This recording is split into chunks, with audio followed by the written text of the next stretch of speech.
What's going on YouTube? Flashy here, and welcome to 5 Warzone tips to win more Warzone matches. Anyway, let's get right into tip number 1, which is perfect a landing spot. There's a lot of points of interest in the Verdansk map and tons of places to explore, hide, and conquer. But you're gonna find it really tough to keep landing in different places and securing the win there, let alone the rest of the game. With Warzone's layout, there's so many roofs, corners, doors, and vantage points for your enemy to pick you off. In order to mitigate this, you'll want to have a certain place down packed, so that way, you're the one waiting for other players to walk right into your line of sight. Use this opportunity to find the best place to land when dropping in as well. Find areas of that POI that have a higher chance of loot crates, bounties, or even just a second floor so you can pick off anyone running underneath you with just a pistol. For example, when I was trying to figure out this map, my dual partner and I would only land TV station over and over again. By doing that, we were able to figure out the early game strategies without even communicating it. If the helicopter spawns on roof, we hold that area until a group comes up the only ladder to try to get it. If there was no helicopter spawn, we would grab the nearest bounty, complete it, and immediately grab the buy station in the tower to get an early game loadout or UAV.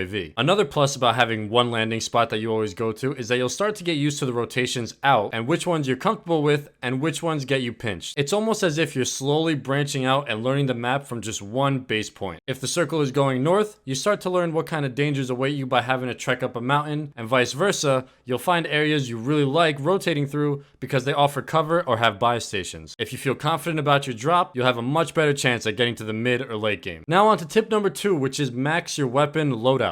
Warzone is an interesting BR because it allows you to curate and create classes based on how you want to play, not the luck of the draw with loot. It does cost a bit, 10k to be exact, to call in a loadout package, but when you do, the game really begins. In Modern Warfare, attachments make a huge difference. More often than not, having the wrong attachments or none at all can lose you an easily winnable fight. You want to make sure when your team has that 10k that you're maxed out and ready to go. After you find some weapons you really like and think will be good in Warzone, I would recommend popping a 2x weapon token at the menu and jumping into some multiplayer games. Modern Warfare usually has some sort of close quarters mosh pit playlist like Shipment 24/7, or at the time of recording this, Dirty Old Boathouse, which is Rust, Shipment, and Shoot House in rotation. Fly your weapon up to max level in just a few hours and curate the best possible Warzone class you can. You'll need every advantage you can get. And now that leads me into tip number 3, which is have a go-to floor loot setup. While yes, there are different variants of weapons that can drop from loot crates on the map, for the most part, you'll be finding the same few weapons from floor loot. For example, you'll see the Bison,